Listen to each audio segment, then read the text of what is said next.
welcome back to the GamecockScoop.com podcast, the official podcast of GamecockScoop.com on Rivals. I'm Caleb, joined by Alan.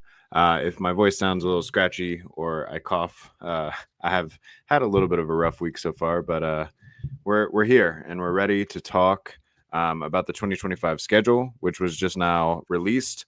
And we also have plenty of other news and notes since we last talked to you. South Carolina, man. Actually, since we last talked, I think South Carolina lost an offensive coordinator and gained an offensive coordinator. Yes, they're a net zero in the offensive coordinator department. Yeah, and then several portal notes as far as outgoing and incoming, and then we'll talk a little basketball too. So, nice, quick but full show for you here on this Wednesday night. Let's start with the most recent news, which is, I mean, I think ESPN's still over there talking about it right now, but the SEC announced 9 o'clock. I don't know what they're going to do the next hour and 10 minutes. 7:50 as we're recording this, but yeah, and they took a solid 45 minutes to release the whole schedule, which was kind of crazy. But SEC announced South Carolina's full 2025 football schedule. Let me just read the whole thing off real quick, and then we can start to react. You start the season on a Sunday standalone game, August 31st against Steve Spurrier style, although he used to do Thursdays, but same concept. Yeah, exactly. Against Virginia Tech in Atlanta. That should be a lot of fun. I do think that well, let me just run down the schedule first, then we'll talk. All right. Yeah. So August 31st, Sunday versus Virginia Tech in Atlanta. The next Saturday, so short week, but it's a nice time for a short week because you host South Carolina State week 2. You host Vanderbilt week 3. You go to Missouri for your first road game in week 4. So that's nice that you get that little ramp up before you have to go to Missouri, as we have seen over the last since Missouri joined the conference pretty much. That's always a bit of a grueling battle. In week 5, you host Kentucky, and that rounds out the end of September. And then October is still kind of tough, though maybe not quite as tough as this past year, although we can talk about that in just a second. You start off October with a bye week, October 4th. Then off the bye, you go to Baton Rouge to play LSU. Always, obviously, one of the toughest places to play in the SEC. Following that, you have back-to-back home games versus Oklahoma and versus Alabama. Then you round off this stretch with a trip to Ole Miss. So LSU, Oklahoma, Alabama, Ole Miss, back-to-back. Pretty tough again. And then you have another bye week before the end of the season. So that second bye is on November 8th. And then the end of the season, you go to Texas A&M on November 15th. You host Coastal Carolina on November 22nd. And then you host Clemson on November 29th. Still seems like they're not going to do the Friday Thanksgiving thing, huh? With the Clemson thing? It didn't look like it. I mean, it's a lot of time between now and November for someone to change their mind, but they put it up there on the graphic on the TV show as a Saturday game. So sticking with that until otherwise. All right. What is your initial reaction to this schedule, and maybe try to compare it a little bit to what we saw this past year for the 2024 schedule? My initial reaction is this is everything we're saying is on paper. Obviously, we don't even know who's going to be on most of these rosters. I mean, all of these teams we just mentioned are going to have 30, 40 new players before the season actually starts. But I think you got as nice of a start as you've had in the Shane Beamer era to SEC play. You think about 21, you started at Georgia. 22 was at Arkansas, and then Georgia at home. 23, first SEC game was at Georgia. This year you had at Kentucky and then LSU. You got Vandy, Missouri, Kentucky to start league play. That's Vandy with a new quarterback. We don't even know who's going to be yet. Missouri, same deal. And Kentucky, probably, I guess, still Brock Vandagriff, but they obviously weren't very good, and their two best receivers just went in the portal. So if you can win that Virginia Tech game, neutral site, week 1. Week 1's always toxic. It's going to be weird. It's you just don't know what to expect when teams literally haven't played yet. You have a chance to start 5-0 going into that first bye if you can take care of the week 1 weirdness, and you're probably going to have to catch a coin flip. What I think is probably about a coin flip on the road at Mizzou. Is that fair? Yeah, if we're just looking at this initial stretch, I like the overall stretch to start the season better than pretty much any stretch to start the Beamer era thus far. Obviously, I do think that the neutral site game against Virginia Tech is a tougher first test than Old Dominion at home was this past year. And obviously, you struggled a little bit, but also, I think you feel better with a redshirt sophomore quarterback that developed over the course of the season than you did the redshirt freshman Lenora Sellers, who had never started a game this past year. So maybe that all gets offset that way. And like you said, I think you have a really good shot of going 5-0 heading into the bye week. If you do that, based off what happened this past season, I think you're going to be ranked pretty highly and set up a pretty colossal matchup at LSU, assuming that they kind of hold up their end of the bargain. Also, note about that game. I haven't even looked how they start the year. Yeah, I haven't either, but I'll do that now. Go ahead. Garrett Nussmeier's coming back for LSU next season. Yep, tonight. So, at least their core, they can build around that, right? So probably still going to be pretty dangerous on offense no matter what happens in the offseason. Are you aware how LSU starts the season next year? I didn't get to watch any of. They have week 1. Is it USC? They have. No, it is the start of a home and home with Clemson, and the road leg is next year. So they are at Clemson week 1. That's really interesting. So I did not know. I guess I should have noticed that on the show tonight, and it just wasn't paying attention to anything besides South Carolina.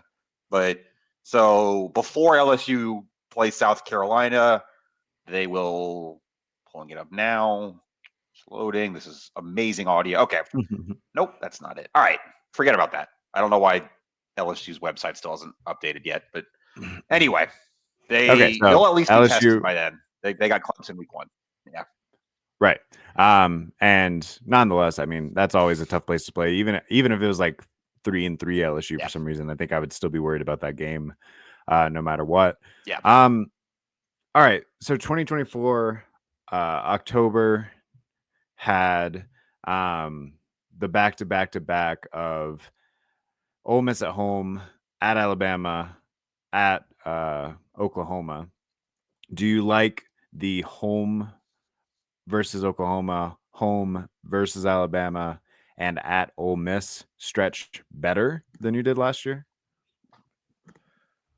Yes, because I think it goes back to what you said about Lenora. So first of all, you get 2 at home and 1 on the road this year.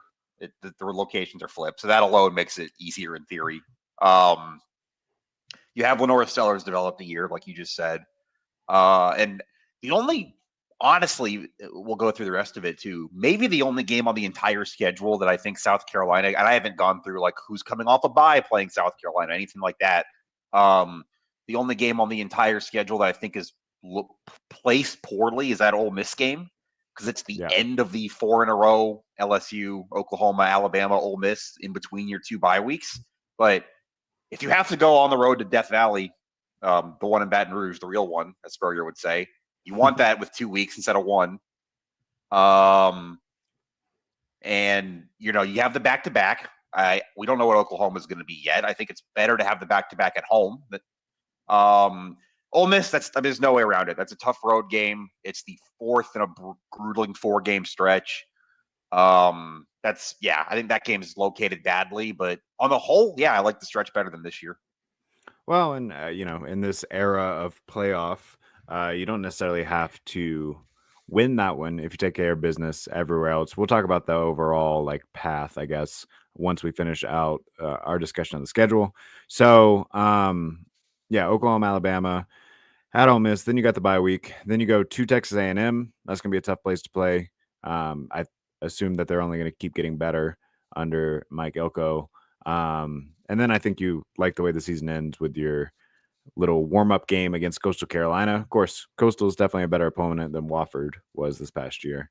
And then your season ender at home against Clemson. What stands out to you from that last little stretch? And then I do want to maybe have some broad stroke conversations. Yeah.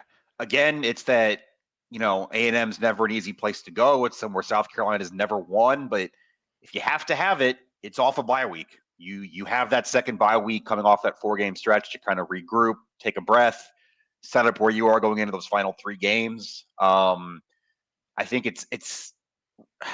I'm not going to call Coastal Carolina a bye week. They're more than capable of giving you problems. Again, it's not Wofford, but you kind of have 2 weeks to get ready for You do have 2 weeks to get ready for A&M, and then you have a lighter week and then another week to get ready for Clemson, which I think we would agree are the 2 toughest games in November. I guess Ole Miss is November 1st, but you know what I mean. Yeah. I think that's, again, like, I think you have that A&M game well placed, and I think you did a good job kind of putting a buffer between A&M and Clemson. Yeah, when I'm looking at the full schedule, I mean, obviously there's a lot of time between now and the end of August, but I do think just given that we expect Lenore Sellers back, and then you can kind of build a lot around that, given how the year ended. To me, I think we proved this year that 9-3 is not a safe path to the playoff. 10-2 would be preferable.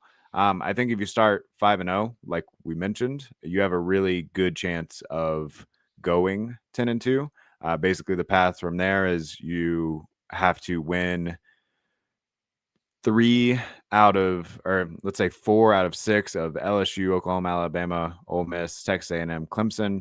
You get 3 of those at home, 3 of those on the road, but 2 of the road ones are out of a bye week. So you probably feel pretty good. You probably feel even keeled to good out of 5 of the 6 of those, I would say. Yeah, I think if we're actually setting up like a 10-2 path here, you obviously the 5-0 start, which you already mentioned. I think you got to take care of home. Any home game except Alabama, you should feel pretty good about. Just like even Oklahoma, I don't think that's anything super special. We don't know who the quarterback's going to be. Clemson, obviously, it's tough. It's a rivalry game, but you've proven you can beat them 2 of the last 3 years. I think if we're setting it up that way, that leaves you. I mean, what did I just put them at? That basically leaves you with You got to your win. 4.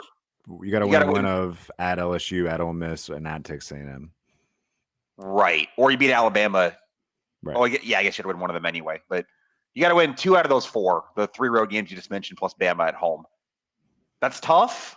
Obviously, I think you just gotta. I think the path might be the 2 games, like you said, coming out of the bye week, or I got to do some more looking at like who's coming off what. But I think that Alabama game is going to be coming off them playing Tennessee, right? That's always the 3rd Saturday in October. That sounds about right. And the Oklahoma, now that I say it, Oklahoma, Texas, Red River is always the second one. So you get Oklahoma off Red River, and you get Bama off Tennessee. Yeah, I mean they don't fall in a terrible place, and like you said, at this point, I think you feel good about your home environment against pretty much anyone. If you take care of business in those first 5 games, probably all of that stretch in October are going to be 3:30 or night games, which also plays to your advantage. So yeah, I think there is a path. Now, speaking of the path, how valuable do you think this neutral site against Virginia Tech to open the season actually is, given how the playoff committee treated strength of schedule this year? I mean, you're playing, in addition to your 8 SEC games, you're playing a decent Virginia Tech team on a neutral field, and you're playing Clemson. So that's a pretty hefty 10-game Power 5 schedule, I would say. I just don't know how good Virginia Tech is. Like, I'm not. Obviously, it's a Power 5 opponent. It's not what a lot of teams start their season with, but Virginia Tech went 6-6 this year in the ACC. They weren't overly amazing. I mean, I'm looking at it now. They lost to Vanderbilt. They lost to Rutgers. Lost to Syracuse. Lost to Duke. Like, is Virginia Tech going to be something at the end of the year that could? I mean, that's probably not a ranked team at the end of the year. I actually kind of think that could do more harm than help you. Just maybe Virginia Tech ends up good. Maybe they portal really well. I don't know. But I don't know if that's going to be looked at as like a big Power 5 win just because of where Virginia Tech is now versus probably when you scheduled that game. I guess that's what I'm saying is I'm not sure it's worth the risk until they figure out a way to factor in strength of schedule, strength of record, those sorts of things in a more unbiased way. I will say, though, not to cut you off, for Beamer's purposes, and we kind of alluded to it earlier, nationally televised game. That's going to be probably the only game. That's usually that Sunday night, day before Labor Day. Probably the only game in the country that day. You get the brand out there. You get to play in Mercedes-Benz Stadium in Atlanta. I don't think it's a bad thing to like be the only game the country's watching in week one.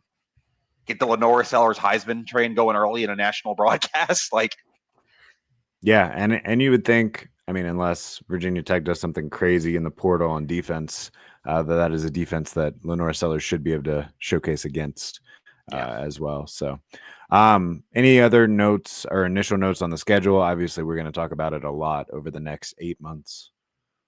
Yeah, I got it. Like I said, I want to look a little more into just, is anybody coming off a bye week or anybody have a tough game before South Carolina, anything like that. But just on surface, just not looking at any of that stuff, I think it's the start is what jumps out to me. It's probably the first time in the Beamer era you don't have a game that you kind of pencil in as a loss in September. Let's do a quick, just like eye test thing. After the 2024 season, because I know we probably would have had a different answer at the beginning. How would you rank South Carolina's schedule difficulty, with 1 being the least difficult and 10 being the most difficult? 2024, this past year. The season they just finished. I'm going to say like an 8. I don't think you can quite say it was like the toughest in the SEC because you didn't play any of the 3 teams that ended up going to the playoff. But you also got pretty much everybody in that middle tier, and you avoided the bottom of the league, the Mississippi States, the Auburns. You didn't play any of them.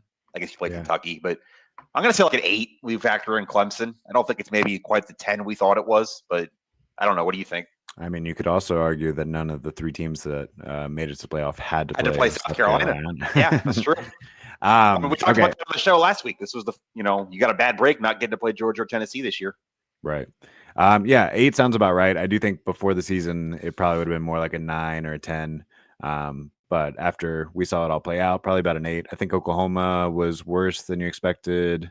LSU ended up worse than you expected, but I don't know how you judge that early season game. I felt like they were playing a little better back then.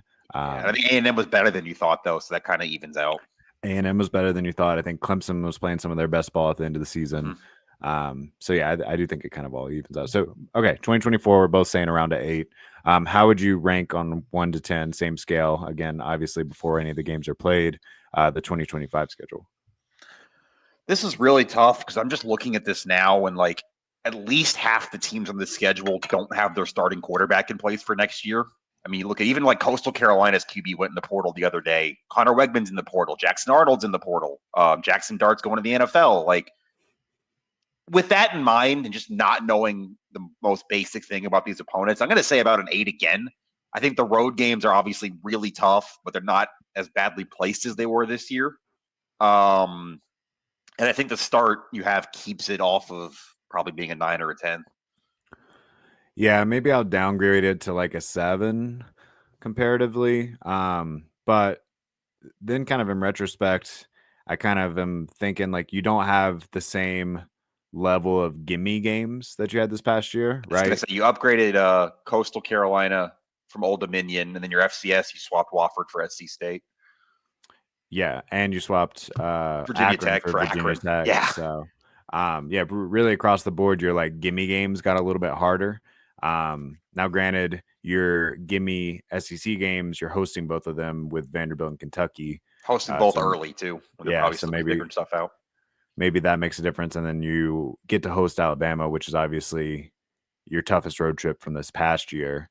But then you're trading that out to go to Death Valley, so that's still going to be tough. So yeah, I'm going to say a 7 just because of all the unknowns that you mentioned. But after this portal closes back up, I might adjust it up to an 8 depending on how everything shakes out. That's mainly what I want to see. Like, I legitimately, it's just modern college football. We don't even know who the quarterback is for about half the schedule they're going to be playing against. Speaking of the portal, really quickly, I'm going to run through who has entered the portal for South Carolina so far. A couple of early targets for South Carolina in the portal.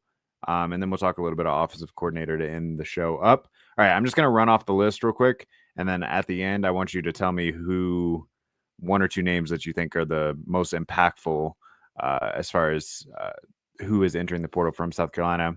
So today we heard that Elijah Davis, that's former four-star JUCO defensive lineman, is entering the portal. That was maybe, I mean, not to not to get ahead of it, but that was maybe the most disappointing for me so far. But anyway, then you have quarterback Robbie Ashford, obviously backup quarterback, defensive lineman Jamal Weiss, tight end Nick Elsness, wide receiver DeBron Gatling, wide receiver Elijah Caldwell, tight end Connor Cox, wide receiver CJ Adams, running back DJ Braswell, wide receiver Tyshawn Russell, tight end Reed McKeska, linebacker Mo Kaba. Good luck to him as he continues to bounce back from the injury. And then earlier in the fall, linebacker Bengali Kamara, who is also already committed to Kansas. All right. So of that list, who do you think South Carolina could have most used heading into 2025? I have two thoughts here. First of all, before 2025, I do want to say, not that any of them were playing a lot, but I do think you have something of a tight end question going into the Citrus Bowl without Elksness, Cox, or McKeska, and Brady Hunt still questionable off his injury. You're down to 2 scholarship tight ends for the bowl game now. So I think that's worth mentioning because there is still a football game this year. As for next year, I think it's either Davis, like you said, just because everything we've talked about pretty much all year, that you know how many D linemen you're going to lose, guys who can help you up front next year right away. He was a 4-star, like you said. And then, look, I understand that if Lenora Sellers gets hurt long term, you're having a different kind of season anyway. It's the old Tony Dungy. I don't know if you ever heard this. He got asked one time why he never let his backup take reps with the ones. And he said, if Peyton Manning gets injured, we're blanked anyway, and we don't practice blank. But if Lenora Sellers got hurt for a half, like LSU this year, had to miss a game. I mean, you don't have an Akron on the schedule this year. You're down to Dante Reno and Cutter Woods. Is Dante Reno ready? I don't know. I think it's a lot harder to try to sell that kind of veteran backup quarterback spot this year when Sellers is disproven than it was last year. But I think we both probably agree you need to get someone else in that room, right? Yeah, I think that makes a lot of sense. And after we talk through these names, we'll go through what positions we think South Carolina is targeting the most in the portal. But I think Asher did a really good job playing his role this past year. Yep. And it would have been nice to convince him to come back and play it again. But I also understand he wants to go to a place that he can probably start. But yeah, like you said, he did pick up in the second half of the LSU game. Obviously, that didn't quite end the way you wanted, but I mean, you could have won that game regardless. And then he comes in the next week and gets you a win over Akron. I mean, I know it's Akron, but I thought he looked pretty good in the meantime. So that's a tough ish loss. I don't know what the deal with Elijah Davis was, because it seems to me that there's a wide open door for him. So I don't know if he is seeing something or the coaches are seeing something or what, but that was kind of a weird one for me. But as we know, the portal doesn't always make logical sense from the outside.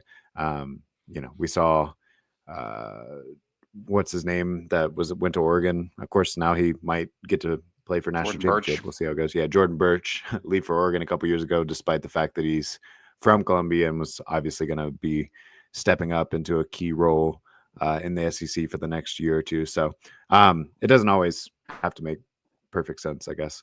I think the only other name that kind of stands out to me, or maybe not even a name, there's a lot of pass catchers on this list between the tight ends and the wide receivers. I don't think it's a bad thing necessarily.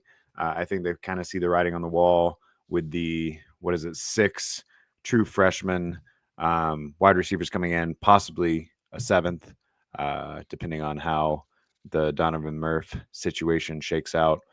I still feel pretty confident there. So anyway, so 6 or 7 high school wide receivers coming in. I do think, and maybe this is a good way to transition, they'll still try to seek out a name or two in the portal. I know that they reached out to Dane Key, who is the Kentucky wide receiver, Kentucky's top wide receiver who entered the portal. But it sounds like Georgia is also pushing pretty hard there. And his sister goes to Georgia, I believe. So there's right. a couple of factors there that are going to be kind of difficult to overcome. I'm not saying that it's a sure thing that he ends up at Georgia or whatever, but that's going to be tough. But yeah, it won't surprise me if they look at a couple wide receivers this offseason as well. What are some other positions that you can think of that you think that they probably could use a couple of veteran additions from the portal, regardless of how talented they are in the room with freshmen or sophomores or whatever? First of all, on the wide receivers, I will say, I think you're still in pretty good shape there. Maybe you want one or two, but if I told you right now the first offensive snap against Virginia Tech, you had a 4 wide of Jared Brown, Nick Harbor, Vandrevius Jacobs, and Mazeo Bennett, would you feel terrible about that? Like, no. Yeah. I think you're still, and plus Mike Smith at tight end too. Right. I still think you're in okay shape. Then you probably have 4-star freshmen behind each of those positions too. So yep. Yeah, I think literally they'll probably take one or two, and it would probably have to be an obvious. In there. Sorry, I got lagged a little bit. With wide receivers, I think it's really going to be just one or two guys, and I think it would have to be like obvious. Like I think Dane Key's an obvious one, right? Because he would probably be better than anyone that you just mentioned. Yeah. I think the D-line thing almost goes without saying. We've said it probably on every single show since about August that was going to be the position of need this year, that you're thin there, that maybe, I mean, right now, again, we're just talking like first snap against Virginia Tech with today's roster. You're probably looking at Nick Barrett and Monkel Goodwine up the middle with Dylan Stewart and Desmond Umeozulu on the edges, maybe Brian Thomas Jr., which isn't awful, but you're going to need some more bodies there. No, I actually quite like that starting lineup with how everyone's developed and stuff. But I mean, you think about what they had this past year and how they were doing the like hockey shifts along the defensive front. And you didn't feel like there was much of a drop off in like 8 to 10 deep, really, along that front. I don't think you have that at all right now. And that would make a difference over the course of a season and even over the course of some games where you're not quite as fresh in the fourth quarter. So I agree with you. Defensive line is pretty big. Really, the defense in general, I think. Linebacker is the other one that jumps out. Yeah. So I think you like some of your young linebackers, Fred J.R. Johnson, Wendell Gregory, kind of, it sounds like, moved to defensive end this past season, but could he still slot in as a linebacker if you needed him to? And then who was the transfer from Auburn? Jaron Willis. Yep. Yeah. But outside of that, I mean, you lose 4 pretty impactful linebackers. So I do think they're going to target that, which, speaking of, that brings me to one of my first targets that I want to mention. Andrew Jones is a Grambling linebacker. He was the SWAC co-defensive player of the year this last year and was also named first team all-conference. Now, there is still a question if he could make the step up from the SWAC to the SEC. I mean, we saw Torricelli Simpkins make a similar move on the offensive line this past year. But yeah, so he's already got a visit with South Carolina scheduled. There are several other Power 5 schools that have made offers there: Oklahoma State, Ole Miss, South Florida. So, you know, that's a name to watch at that linebacker position, but I'm sure more will come up. What about the defensive backfield? How are you feeling heading into the season there? I think there's still some questions because I think we're both and he hasn't announced anything yet, but we're probably in agreement that Nick Emmanwori's NFL bound. I think Mel Kiper had him as the number 2 safety in the draft on his board this week. But DQ Smith could go. Is he? I don't know. That'd be if you don't get DQ back either, suddenly safety becomes a priority. I still think if you take it as Emmanwori is the only guy you're going to lose, you can have Jalen Kilgore and DQ Smith at safety and feel pretty good. And then probably Judge Collier, Vakari Swain. I don't know who else you'd have kind of at nickel, maybe a Peyton Williams, or I think this kind of falls in the body category. Like you could use a body, but I don't know if you need a lot. I still think Jalewis Sullivan's going to be a pretty good football player. We saw David Busey and Kelvin Hunter both play a decent bit this year on special teams. You're getting Zabari Sandy back off his injury. That's another body. I kind of put that in the wide receiver camp where you probably need someone, but I don't think you need to hit it hard. What do you Yeah, think? that's the way I feel. And also, I think we haven't even seen all of those guys in any real action, or a lot of those guys in any real action. And I tend to trust Torian Gray's talent evaluation. I mean, we saw Nick Imamori go from no offers. Same with DQ Smith, but Imamori go from no offers to a potentially day 2 NFL draft pick. So, and that's not the first time he's done that, right? So, I think you feel all right with your DBs. I wouldn't mind seeing another corner in there just for depth, maybe a little veteran depth, but I think you feel pretty good if it's Collier and Swain on day 1 next year. I think there's one more position that really jumps out. Interior offensive line, you're going to lose all 3 of those guys. Vershawn Lee, Torres Ellie Simpkins, and Kamar Bell are all out of eligibility. You have Trovon Ball back. He signed a thing with the Garnet Trust this week. That's going to help. You have Ja'Kai Moore still with a year because he took a medical red shirt this year. You still have a Marquis Anderson, a Ryan Brubaker, kind of names we've heard, but guys who haven't really played. Blake Franks in there, obviously was a highly rated recruit. Cam Pringle. I don't know what do you think about this? Because I think you probably need some bodies, but are you at the point where you're ready to turn it over to some highly rated recruits, or do you think they go the veteran, older guy who's played at a lower level thing again? Yeah, I think that I think you could use another guy or two that could come in and immediately be on the 2 deep, whether they're a starter, whether they're a backup, which we've seen has been necessary with off-season injuries almost every year. Ja'Kai Moore this year, Kason Henry, there's pretty much all for the last 3 or 4 years has always been someone that was slotted in as a starter that didn't make it either all the way through the season or even to the first snap of the season. So yes, I do think they'll probably bring someone in. A couple names that they've already reached out to and targeted. Wake Forest offensive lineman Nick Sharp. He is actually visiting this weekend, I believe. And then Liberty offensive lineman Jordan White will be visiting later in December. And kind of on that same sort of note, you mentioned the tight end thing earlier, but this also is a blocking sort of tight end role, I think, because I think you feel pretty good about your athleticism at tight end right now. Northwest Missouri State tight end Zach Atkins is also set to visit soon. Pretty interesting name. He's kind of a Brady Hunt equivalent in some ways, I think. We are expecting Brady Hunt back, right? Maybe, potentially.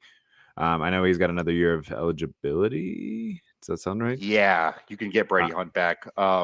So, maybe not quite as crucial, but we did just mention 4 guys that are leaving, so it wouldn't hurt to have another body in there that can, especially if they can get in there and do the dirty work and block along the edge, which we saw be pretty crucial in that zone read run game that they kind of developed over the course of the season. Yeah, I agree. I think that's not an area you can ignore. I think, like I said, I think you like what you have interior wise. Some of the names there, a Trovon Baugh, Marquis Anderson, a Blake Franks, but I don't think you can just not add to it. You're losing all 3 starters, and that's just the reality of it. But that kind of rounds it out for me. Like I think you feel good at tackle. I think obviously you need another quarterback, which we already mentioned, but I kind of like the running back room. I think Jawarn Howell, we talked about him before, and Matthew Fuller plus Oscar Attaway back can make that work. And Jawarn Howell is another one that already signed an NIL deal for next year, which is usually a pretty good indication that they're coming back. And yeah, Oscar Attaway still got a year of eligibility. I think he's going to use it. I mean, we'll see if anything changes. But so yeah, I agree. I think you feel pretty good. Like we said, you might see if you can pick up a journeyman quarterback that could step in and take some snaps if need be. Maybe a wide receiver here or there.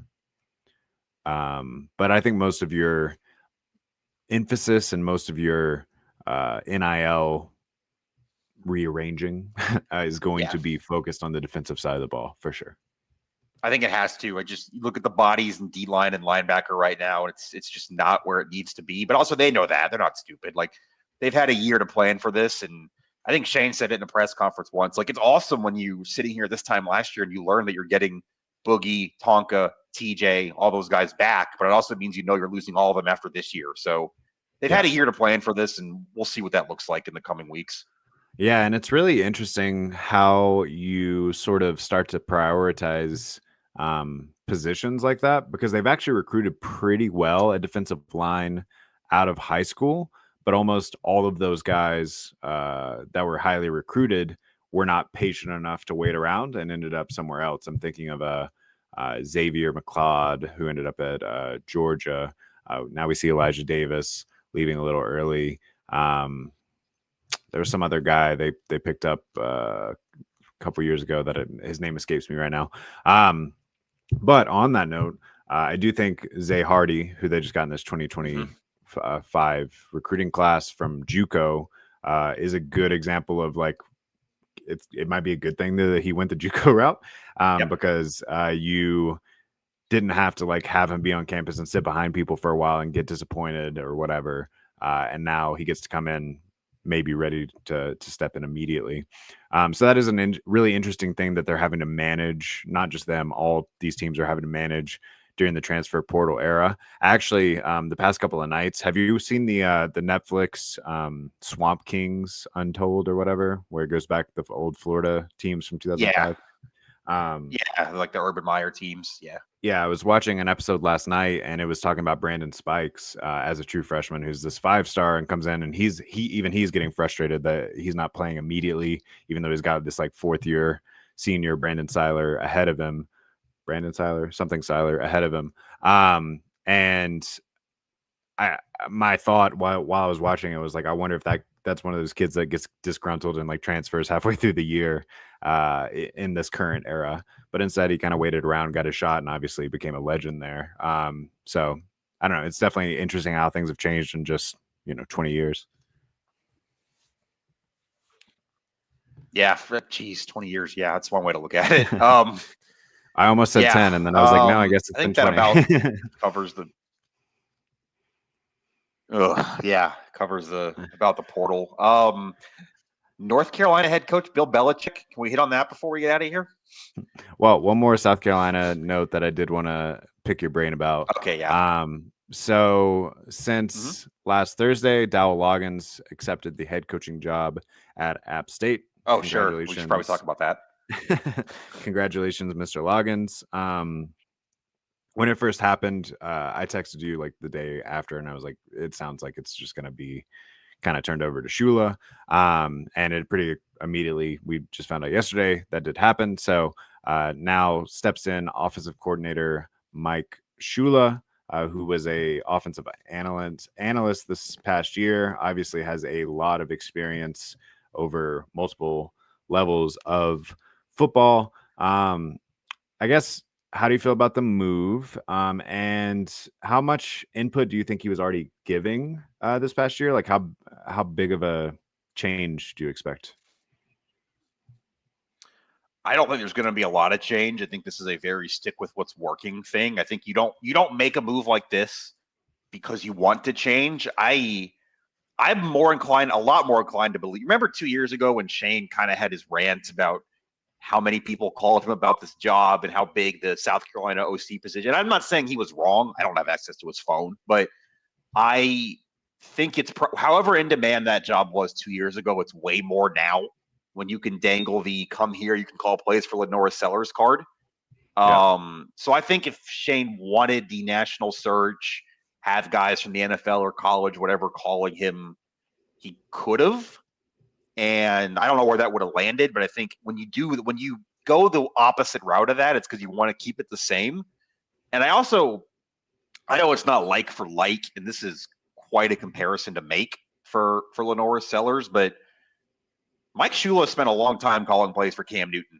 They went to a Super Bowl together. He was the OC of that Panthers team in 2015. He's also a quarterbacks coach in Carolina, Cam's rookie year. Just saying, that's not nothing. Like, yeah. I think that's your biggest rubber stamp when looking at his resume. Let me run down just the high points of the resume real quick. He was head coach at Alabama from 2003 to 2006. Obviously, that didn't work out entirely for him, but then he kind of built his career back up in the NFL. Quarterbacks coach for the Jaguars, quarterbacks coach for the Panthers, then becomes the offensive coordinator for the Panthers from 2013 to 2017. Was the Giants offensive coordinator after that. Coached quarterbacks at the Broncos. Kind of was a little side role for the Bills for a second, and then he's been on the offensive staff for South Carolina for the last year. So yeah, I think his credentials are great, but I think his experience working with a quarterback that's built like Lenore Sellers and kind of operates with a run people over mentality is not a bad thing at all. I think the other aspect here is like the college game is right now is so year by year. I think I don't think it really like I don't think that this has to be the right choice for the next 5 years. I think if it's the right choice for the next year or two until Lenora Sellers is gone, I think that that's fine.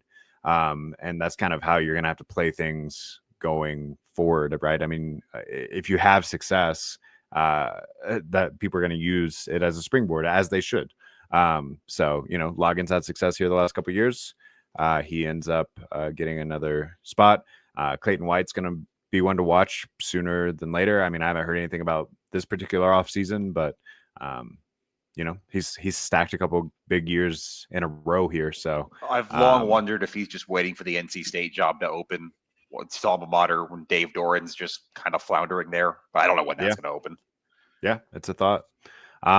So anyway, I don't think that you have to have a super long timeline on your coordinators, as long as you have a plan for the next 365 days. And then especially with the portal era or the PEP portal just now opening up, you kind of trying to keep a couple people on board or lock them in for the 2025 class, 2026 class as it's starting to turn over. I think having this short absence and really not an absence at all because it came from someone on your staff probably helps you there too, just to keep everything stable. Yeah, you know, we talk about portal visitors and things like that, and I think you see such a sense of urgency around the country and how fast the cycle's moving, not just in South Carolina, but you know how many we talk about North Carolina and App State, UCF filled theirs. It's like we're a week into the offseason and these jobs are already filling because when kids come to your campus in the portal, they want to know who they're playing for. And it's really hard to get offensive players to commit to in the portal without an OC. So I think the shorter the better on the search is obviously a good thing. And I think you hit the nail on the head. Your job for the next 1 or 2 years, I guess Sellers is technically draft eligible after next year, is to maximize Lenora Sellers and what you can do with him. And if this is what helps Lenora Sellers the most, I think that's the move you have to make. And you worry about life after Sellers when he's not there anymore. Yeah, 100%. All right, yeah, we can talk Belichick for a second. If I'm going to make one quick, I don't have a whole lot to add. I just imagine Bill Belichick on a weekly radio show. Imagine Bill Belichick getting dumped in Mayo after winning the Duke's Bowl. Just all kinds of things that you would never. Yeah. To make a quick South Carolina connection, I did just see Donovan Murph posted a picture from inside like UNC's facilities or something with the GOAT caption. I don't know that you actually have to worry about that. I think it's just a funny thing for him to tweet. But hey, I could be wrong. Maybe Bill Belichick swoops in the final weeks and changes the whole dynamic. But I just thought that was funny. As far as like the college football thing, I don't know that it's gonna work. I mean, it could, right, with the way that everything has kind of turned into a little bit more of a pro model in some ways. He certainly knows how to manage players that already have a lot of money, which is maybe something that has been a bit of a learning curve for some college coaches that were here in the before times. Well, at least, you know, officially they're making more money now. So yeah, I mean, that's the one thing. And then if he hires a good couple coordinators, maybe. But to me, this sounds like it was like him trying to set up his son with a job. And good luck Yeah. to UNC in the meantime. I it's kind of a South Carolina in the 2000s, which it did not work out, but where you hired these two sort of back end of their career coaches to try to get a level of stability. I mean, it worked sort of, right? I mean, probably elevated the brand to the point that you kept it alive till today, but this is not a long timeline sort of hire for them for sure. No. Yeah, I guess it goes back to the year-to-year thing we talk about, but I don't know. The first time they lose a 16-13 game at Virginia and Belichick realizes that Virginia Stadium probably doesn't have a post-game press conference room and he has to stand outside in the rain to do media. I don't know. There's a lot of stuff here that just doesn't happen in the NFL. Yeah, it's definitely gonna be really interesting. I did think your tweet about the weekly call-in show is gonna be really funny. I mean, could you imagine?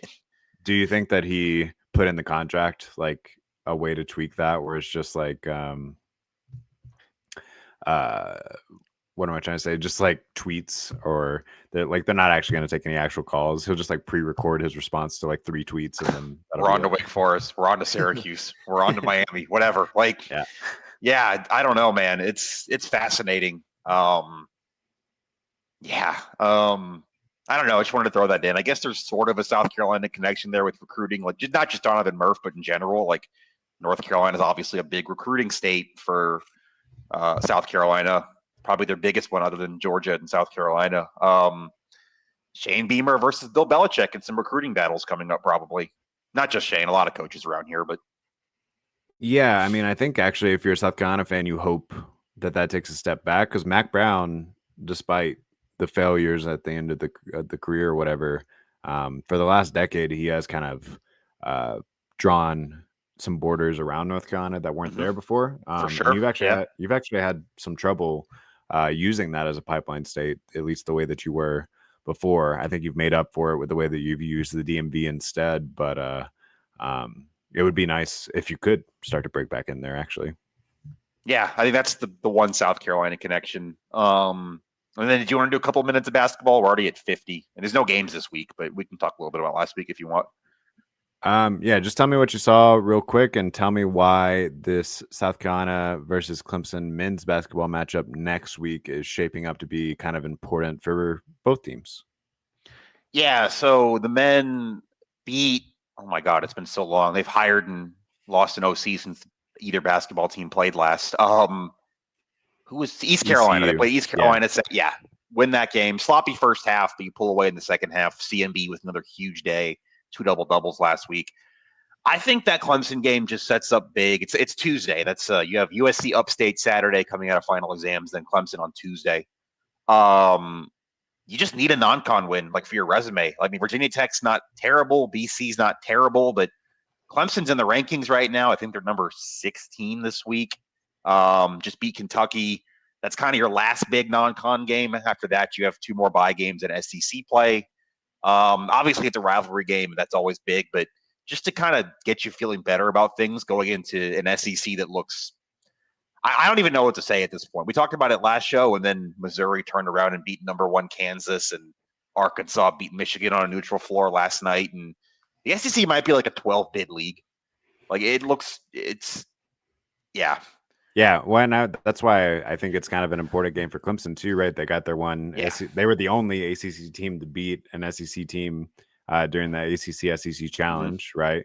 So I think Duke ended up beating Auburn, but okay, 1 of 2. Yeah.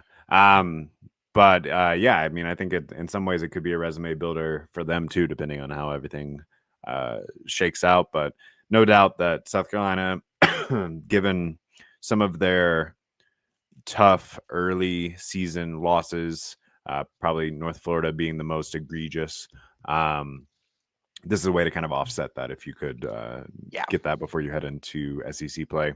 And then the women seem to take their first loss in over a year as a wake-up call, because they have absolutely destroyed a couple of ranked teams since then. What have you seen on that end? Yeah, I guess we're not burning down the program because they lost one game in November, like people wanted to. You played two top 10 teams last week, Duke and TCU. You blew them both out. Duke game got a little bit hairy. I think Duke cut it to like 8 in the fourth quarter, just a little sleepy, but you were up by 25 at one point. And then you go to TCU on the road, another top 10 team. You win that game by 30. Offense looks good for the first time, like really efficient, starting to figure it out. I think your guards are starting to get it together. You got a pretty tough start to the year for Raven Johnson. She looks a lot better. I had the stat, but she started 0 for 13 from 3, and I think she's 7 for 15 since. Tessa Johnson keeping it rolling. Maddie McDaniel looks really good for a true freshman. I'm not saying they're not going to lose again. I think the SEC, just like the men's side, is going to be a bear. You still have UConn on the non-con in February, breaking up SEC play. But this team looks really, really good. I think some of your early questions about figuring it out and not having Cardoso are starting to get answered in some ways. And now they get a little bit of a breather of the schedule. You get South Florida, Charleston Southern, and I think Wofford to close non-con play all at home. You got a final exams break and a Christmas break in there. So it's only 3 games the rest of the month. And then you start SEC play in January. Yeah, definitely nice to see them bounce back. And I mean, like we talked about after that loss, it doesn't really have much bearing on how the season ends. It's just, can you sort of peak at the right time? Now I just think you're hoping that this isn't the peak or anything, but I don't think that there's any indication that it is with how young this team is. All right, we will be back next week to talk probably a little more portal, some other offseason notes, and definitely start to preview South Carolina's bowl game against Illinois. We didn't even talk about that at all today, despite talking for almost an hour. Oh yeah, announced since we last recorded. We didn't have a matchup last time we were on here. They're going to the Citrus Bowl. They're playing Illinois. Yeah. So that's going to be really exciting. South Carolina opened as like a 10-point favorite, I think, which my initial sort of look at it seems all right. Like, I think that actually kind of tracks with what I'm seeing as well. If you're at Gamecock, go to GamecockScoop.com. I think it went Monday or Tuesday. I just did a first look at Illinois, some strengths, some weaknesses, some players to look out for. So you can check that out if you want to take an early look at the opponent about 3 weeks out. Yeah, absolutely. But yeah, like I said, we'll break that down a little bit more in podcast form next week. In the meantime, go check us out on GamecockScoop.com. And this has been the GamecockScoop.com podcast. We'll see you.